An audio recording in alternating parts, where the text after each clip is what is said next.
Okay students, in the previous class I have given you an example. मैंने एक question दिया था आपको कि fractional part x, greatest integer x comma x अगर एपी में है और एक्स जीरो नहीं है तो एक्स की वैल्यू फाइंड आउट करनी थी। ठीक है, तो देखते हैं किस तरह से होता है। अगर आप में से कई जनों ने सॉल्व भी कर लिया होगा शायद, लेकिन एक बार चेक करते हैं। अगर ये तीनों एपी में है तो हम जानते हैं कि एपी में होते हैं तो मिडिल टर्म का ट्वाइस यानी 2 times of the greatest integer is equal to the sum of the first and the last term, यानी फ्रैक्शनल पार्ट प्लस एक्स के बराबर होगा।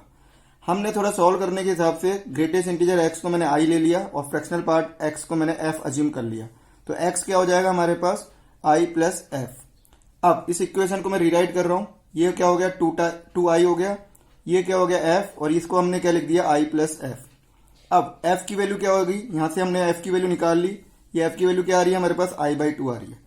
अब हम जानते हैं कि फ्रैक्शनल पार्ट, हम पहले से ही जानते हैं कि फ्रैक्शनल पार्ट की जो वैल्यू होती है वो 0 से 1 के बीच में होती है। 1 ओपन होता है और 0 क्लोज होता है। तो एफ की वैल्यू क्या है हमारे पास, आई/2 है, तो मैंने एफ की वैल्यू यहाँ आई/2 रख दी। अब इसको सिंप्लीफाई किया, 2 को मैंने क्रॉस मल्टीप्लाई किया, पॉजिटिव नंबर है क्रॉस मल्टीप्लाई कर सकते हैं, तो वैल्यू क्या आ गई 0 less than equal to I less than 2। अब यहाँ पर हम आई की कितनी पॉसिबल, क्योंकि आई एक इंटीजर है, 0 से 2 के बीच में 2 ही इंटीजर पॉसिबल है, तो आई की 2 वैल्यू पॉसिबल है, एक तो 0 और एक 1। तो हमने केस 1 ले लिया कि अगर i इक्वल टू 0 है तो i की वैल्यू 0 है, तो यहां पर मैंने इक्वेशन फर्स्ट में i की वैल्यू 0 रख दी, तो f की वैल्यू भी क्या आ गई 0 आ गई। तो और x की वैल्यू क्या हो जाएगी, क्योंकि x हमने क्या माना था, हमारे पास क्या था i प्लस एफ होता है, तो ये भी वैल्यू क्या हो गई, दोनों 0 है, i भी 0 है f भी 0 है, तो वैल्यू 0 हो गई। और हमारे को बोल रखा है कि x 0 नहीं है, सो नॉट पॉसिबल। ठीक है, लेट, अब मैंने सेकंड केस लिया, लेट i इक्वल टू 1 है हमारे पास। अगर i इक्वल टू 1 है तो f की वैल्यू क्या हो जाएगी, फ्रॉम फर्स्ट 1/2, f की वैल्यू 1/2 हो गई, तो x की वैल्यू क्या होती है, i प्लस एफ होती है, i 1 है, f 1/2 है, तो वैल्यू कितनी आ गई 3/2। तो हमारे पास एक सॉल्यूशन आ गया, x की वैल्यू क्या आ गई 3/2। इसी तरह का एक और एग्जांपल हम करते हैं। यहां पर हम इस तरह के क्वेश्चंस में करने का तरीका क्या है हमारे पास, हम पूरी की पूरी इक्वेशन को f और i में चेंज करेंगे। किस में चेंज करेंगे, f और i में चेंज करेंगे, और f की वैल्यू निकालेंगे। f की वैल्यू क्यों निकालेंगे, क्योंकि हमें मालूम है कि f की वैल्यू हमेशा इस रेंज में रहेगी, 0 से 1 के बीच में। सिमिलरली एक और क्वेश्चन है, इसको भी हम सॉल्व करने की कोशिश करते हैं। यहां पर मैंने दे रखा है 2 fractional part of x is equal to greatest integer of x plus 1, इसको सॉल्व करना है।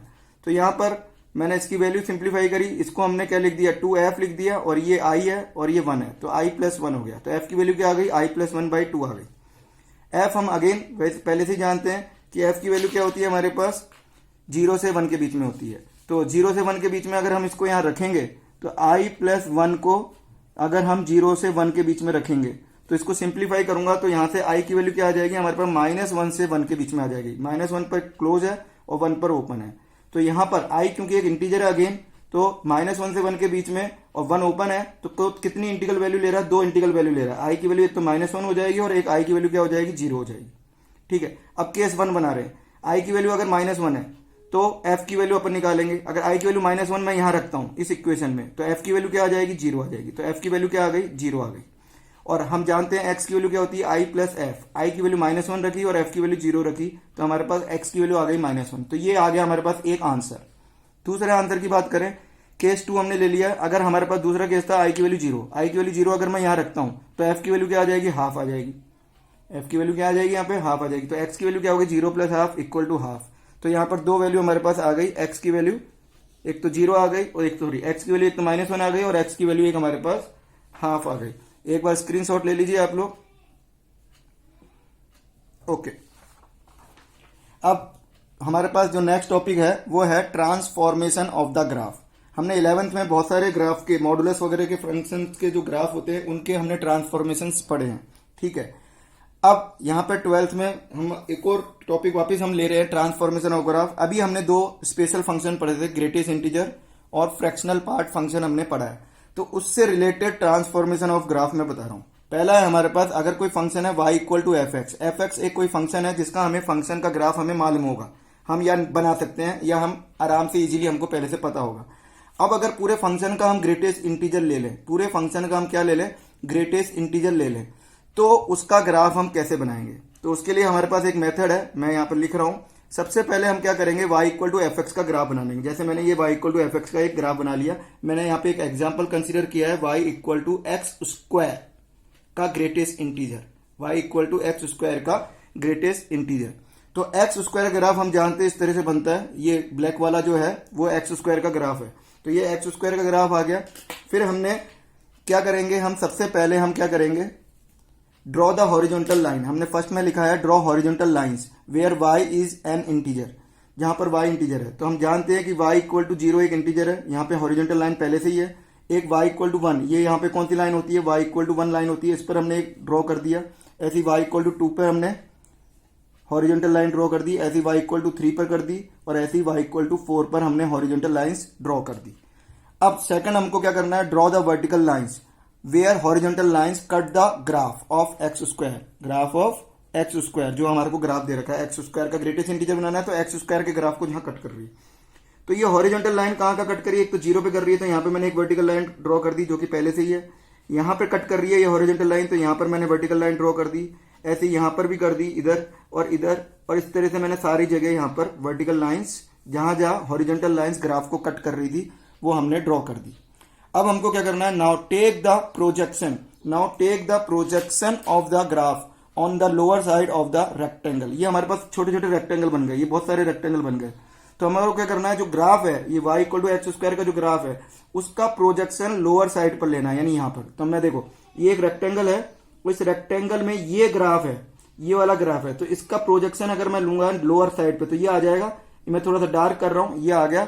और क्योंकि ये 1 है, क्यों अब ऐसा क्यों हो रहा है, ये 1 है और 1 का यहां पर आ जाएगा ओपन, लिखेंगे यहां पे ओपन करेंगे। ऐसा क्यों कर रहे हैं मैं थोड़ा सा एक्सप्लेन कर देता हूं कि देखें, अगर हम जानते हैं इसका ग्रेटेस्ट इंटीजर लेना है, ये वाला जो ग्राफ है इसमें y की वैल्यू यानी एक्स स्क्वायर की जो वैल्यू है वो 0 से 1 के बीच में है। किसके बीच में है, 0 से 1 के बीच में। 0 से 1 के बीच में अगर हम ग्रेटेस्ट इंटीजर लेते हैं तो उसका ग्रेटेस्ट इंटीजर क्या होता है, 0। इसलिए इसका ग्रेटेस्ट इंटीजर क्या होगा, 0, ये आएगा। और ये वैल्यू 1 है, तो 1 का ग्रेटेस्ट इंटीजर क्या होता है, 1 ही होता है, तो ये 1 होगा। इसलिए यहां पे हमने ओपन रखा, ये 1 पर हमने क्या रखा, ओपन रखा, ये ओपन रखा और ये क्लोज हो जाएगा यहां पर। अब इस वाले रेक्टेंगल में देखें, ये वाला जो ग्राफ है, ये वाला जो ग्राफ है ये 1 से 2 के बीच में आ रहा है, 1 से 2 के बीच में आ रहा है। देखो ये 1 से 2 के बीच में आ रहा है ग्राफ, तो ये 1 से 2 के बीच में आ रहा है। 1 से 2 के बीच का ग्राफ का अगर हम ग्रेटेस्ट इंटीजर लेंगे तो उसकी वैल्यू क्या आ जाएगी, 1 होती है, तो इसका ग्राफ ऐसे आ जाएगा। और अगेन 2 का ग्रेटेस्ट इंटीजर 2 होता है, इसलिए यहां पे ओपन लिख देंगे। इसी तरह से इसका हमारे पास क्या आ जाएगा, इस तरह से आ जाएगा ग्राफ, और 3 पर क्या हो जाएगा, ये हो जाएगा। ऐसे ही इधर आ जाएगा, और इसी तरह से यहां पर अगर हम बात करेंगे तो ये आ जाएगा इसका। ये भी देखो, ये वाला जो ग्राफ है 0 से 1 के बीच में, y की वैल्यू 0 से 1 के बीच में, एक्स स्क्वायर की वैल्यू या y की वैल्यू एक ही बात है, तो उसका ग्रेटेस्ट इंटीजर क्या हो जाएगा, 0 हो जाएगा। ऐसे ये वाला ग्राफ क्या है, देखो 1 से 2 के बीच में है, 1 से 2 के बीच का ग्राफ क्या हो जाएगा हमारे पास, 1 हो जाएगा। और 2 का ग्राफ 2 होता है, 2 का ग्रेटेस्ट इंटीजर ऐसे ही है।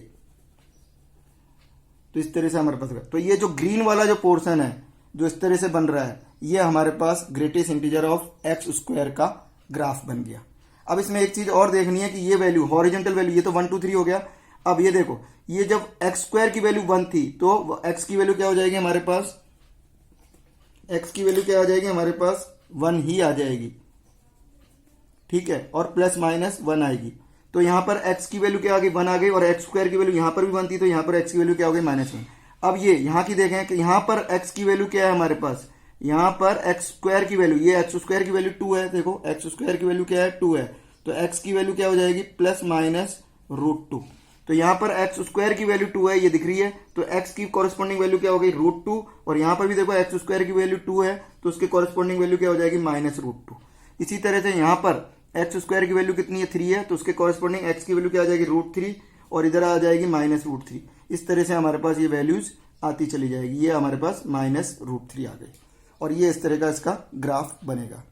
ये ग्राफ इंपॉर्टेंट है, थोड़ा सा हार्ड है, लेकिन अगर हम 1-2 बार प्रैक्टिस करेंगे तो हम आराम से समझ सकेंगे। तो ये था हमारे पास greatest integer of f x का ग्राफ का बनाने का तरीका। नेक्स्ट आते हैं हमारे पास सेकंड, इसमें ट्रांसफॉर्मेशन में है कि y equal to F of X का ग्रेटेस्ट इंटीजर, यानी हमारे पास कोई भी फंक्शन है उसमें हम x को रिप्लेस कर दें, x को हमने क्या कर दिया, रिप्लेस कर दिया ग्रेटेस्ट इंटीजर x से, ठीक है। तो उसका हमको ग्राफ कैसे बनाया है, तो मैं एक एग्जांपल ले रहा हूं, y इक्वल टू ई की power greatest integer of x, इसका ग्राफ बनाना है। तो इसका ग्राफ बनाने के लिए मेथड क्या है, हमारे को कुछ नहीं करना है, सिर्फ केसेस बनाने हैं। क्या केसेस बनाने हैं हमारे पास, x इक्वल टू 0 से 1, x इक्वल टू 1 से 2, इस तरह के केसेस बनाने। तो पहला केस मैंने लिया जब x इक्वल टू 0 से 1 है, तो x इक्वल टू 0 से 1 है, तो ये ग्रेटेस्ट इंटीजर की वैल्यू क्या हो जाएगी 0, तो इसकी वैल्यू क्या आ जाएगी y की वैल्यू e की पावर 0। ऐसे ही अगर x 1 से 2 के बीच में है, तो 1 से 2 के बीच में 2 ओपन है, तो इसके ग्रेटेस्ट इंटीजर x की वैल्यू क्या हो जाएगी 1, तो इसकी वैल्यू क्या आ जाएगी e की पावर 1। ऐसे 2 से 3 के बीच में है तो e की पावर 2 हो जाएगा, और इस तरह से e की पावर -1 हो जाएगा जब x -1 से 0 है। जब x -1 से 0 है तो उसका ग्रेटेस्ट इंटीजर क्या होगा -1, so it's value is e की पावर -1। अब इसका ग्राफ अगर हमको बनाना है तो हम ग्राफ आराम से बना सकते हैं, आराम से। y इक्वल टू e की पावर 0, e की पावर 0 होता क्या है 1 होता है, तो 1 का y इक्वल 0, जब x इक्वल टू 0 से 1 है, जब x इक्वल टू 0 से 1 है, तो ये x इक्वल टू 0 से 1 है, तो y की वैल्यू क्या आ रही है 1 आ रही है, तो ये y की वैल्यू 1 आ रही है, लेकिन 1 पर ओपन आ रहा है, ध्यान रहे क्योंकि 1 पर ओपन है यहाँ, ठीक है। अब जब x इक्वल टू 1 से 2 है, यानी यहां पर की बात कर रहे हैं, जब x इक्वल टू 1 से 2 है तो y की वैल्यू क्या आ रही है e की पावर 1, यानी e की पावर 1 ये आ गया, और e की पावर 1 का ग्राफ हम जानते हैं ये होगा, और 1 पर अगेन ओपन आ गया। और इसी तरह से अगर x इक्वल टू 2 से 3 है, तो 2 से 3 पर यानी ऐप पे है, यहाँ पर है x की वैल्यू 2 से 3, तो x y की वैल्यू क्या हो जाएगी e स्क्वायर हो जाएगी, जो e स्क्वायर ये आ गया, ये आ गया और 3 पर ओपन हो गया। सिमिलरली अगर x की वैल्यू -1 से 0 है, यानी इधर की बात कर रहे हैं, ये -1 से 0 है, तो उसमें 1/e आ जाएगा, तो ये हमने मान लिया 1/e। 1/e कहाँ पे होता है 1/e यहाँ पे होता है, ये माइनस का 1/e है, जबकि 1/e ये है, तो 1/e पर वैल्यू क्या आ जाएगी इस तरह से आ जाएगी, -1 पर ओपन है, ये आ गया, ठीक है। तो ये इसका वही ग्राफ बन गया। ऐसे ही हमारे पास तीसरा ट्रांसफॉर्मेशन है, यहां तक मेरे ख्याल से सबको समझ में आ रहा होगा। इसकी 1-2 बार प्रैक्टिस करेंगे तो ये आसान हो जाएगा, शुरू में ये टफ लगेंगे क्योंकि है भी टफ, लेकिन अगर हम 2-3 ग्राफ बना लेंगे, अपने हाथ से बना लेंगे, तो उसको आराम से हम फॉलो कर पाएंगे और इजीली हमारे समझ में भी आएगा। तीसरा है y equal to fractional part of f(x), यानी किसी भी फंक्शन में हमारे को दे दिया उसका फ्रैक्शनल पार्ट का हमको ग्राफ बनाना है। तो f(x) का फ्रैक्शनल पार्ट का ग्राफ बनाना है, तो उसके लिए मेथड है सीधा सीधा, क्योंकि फ्रैक्शनल पार्ट, किसी का भी फ्रैक्शनल पार्ट हम लोग जानते हैं कि वो 0 से 1 के बीच में होता है। किसके बीच में होता है 0 से 1 के बीच में होता है, तो इसकी वैल्यू 0 से 1 के बीच में ही होगी, चाहे ग्राफ कहीं से कहीं जा रहा हो। इसकी टोटल वैल्यू f(x) की वैल्यू चाहे कुछ भी जा रही है, चाहे 5 से 10 हो, 7 हो, -2 -3 हो f(x) की वैल्यू, लेकिन उसका अगर हमने फ्रैक्शनल पार्ट ले लिया तो वो वैल्यू कहां से कहां जाएगी 0 से 1 के बीच में ही जाएगी। तो हमको क्या करना है, shift the whole graph between the line y equal to 0, ये y इक्वल टू 0 वाली लाइन है, और ये y इक्वल टू 1 वाली लाइन है। हॉरिजॉन्टल लाइंस होती है y equal to 0, y equal to 1, ठीक है। अब मैं एक एग्जांपल ले रहा हूं, यहां पर मैंने एक एग्जांपल लिया, y equal to sine x का फ्रैक्शनल पार्ट का हमको ग्राफ बनाना है, साइन x के फ्रैक्शनल पार्ट का हमको ग्राफ बनाना है। तो वो कैसे बनाएंगे, तो पहले हमने साइन x का ग्राफ बना लिया, ये जो ब्लैक कलर में है ये मैंने साइन x का ग्राफ बना लिया है। ये ग्राफ होता है यहाँ से 0 से लेकर 2π के बीच में, 0 से पाई में ऊपर होता है, 0 से 1 के बीच में, और पाई से 2π नीचे इस तरह से होता है, हम जानते हैं साइन x का ग्राफ। अब इसका हमको फ्रैक्शनल पार्ट का ग्राफ बनाना है। हम जानते हैं कि 0.1 का जो फ्रैक्शनल पार्ट होता है वो 0.1 ही होता है, तो हमको क्या करना है, कुछ भी नहीं करना है कि पूरे के पूरे ग्राफ को 0 से 1 के बीच में शिफ्ट करना है। तो ये देखो, ये वाला जो ग्राफ है, ये वाला जो ग्राफ है ऑलरेडी 0 से 1 के बीच में है, ऑलरेडी 0 से 1 के बीच में है, तो इसको हमको कुछ नहीं करना है। ये y इक्वल टू 0 से y इक्वल टू 1 के बीच में है, तो हमको इसको कुछ नहीं करना है, ये एज इट इज रहेगा। लेकिन ध्यान रहे, हम जानते हैं कि फ्रैक्शनल पार्ट की वैल्यू कभी भी 1 नहीं होती है, 1 पर ओपन होती है। तो यहां पर ये जो π/2 है, ये π/2 पर इसकी वैल्यू 1 हो रही है, तो फ्रैक्शनल 1 का फ्रैक्शनल पार्ट क्या होता है 0 होता है, तो ये 0 आ जाएगा, ये यहां पर आ जाएगा, और यहां पे क्या हो जाएगा, ये ओपन हो जाएगा। और ये पूरी वैल्यू क्या है, देखो 0 से 1 के बीच में है, तो ये एज इट इज रहेगा। तो ये ग्राफ मैं इसको डार्क कर देता हूं, ये आ गया 0 से 1 के बीच का ग्राफ। और ऐसे ये वाला भी पोर्शन y इक्वल टू 0 से y इक्वल टू 1 के बीच में है, तो ये एज इट इज रहेगा, क्योंकि 0 से 1 के बीच का फ्रैक्शनल पार्ट क्या रहता है, एज इट इज रहता है। तो ये आ जाएगा इस तरह से ग्राफ, ये जो ऑरेंज कलर में मैंने बनाया है ये ग्राफ आ गया।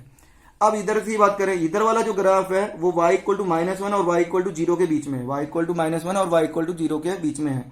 तो इसको हमको शिफ्ट करना है, पूरा का पूरा ग्राफ जो y इक्वल टू 0 से y इक्वल टू 1 के बीच में। तो इस पूरे ग्राफ को हम ऊपर ले जाएंगे, कहां ले जाएंगे, ऊपर ले जाएंगे। तो ये इस तरह से ऊपर ले जा रहे हैं, तो ये ऊपर ले जाएंगे, एज इट इज बस शिफ्ट करना है, कुछ नहीं करना हमको, ये एज इट इज शिफ्ट करके हम ऊपर ले गए इस तरह से। तो ये पूरा का पूरा एज इट इज ऊपर ले गए, इस तरह से आ गया। अगेन 0 की बात करें तो 0 का फ्रैक्शनल पार्ट 0 होता है, तो ये वैल्यू 0 हो जाएगी, इसको डार्क करेंगे और यहां ओपन करेंगे, क्योंकि यहां पर पाई पर जो वैल्यू है साइन x की वो 0 होती है, और 0 का फ्रैक्शनल पार्ट क्या होता है 0 होता है। तो यहां डार्क कर देंगे, हम क्लोज करेंगे और यहां ओपन करेंगे। सिमिलरली हम यहां पर भी क्या करेंगे, डार्क करेंगे और यहां क्या करेंगे, क्लोज ओपन कर देंगे। यहां पर क्लोज कर दिया और यहां पे ओपन कर दिया। तो ये जो हमारे पास ग्राफ बना है ऑरेंज कलर में, ये किसका ग्राफ है, y equal to sine x के फ्रैक्शनल पार्ट का। इसका स्क्रीनशॉट ले लीजिए आप। और ये लेक्चर मैं यहीं ख़त्म कर रहा हूँ, बाकी का लेक्चर हम अगली क्लास में करेंगे।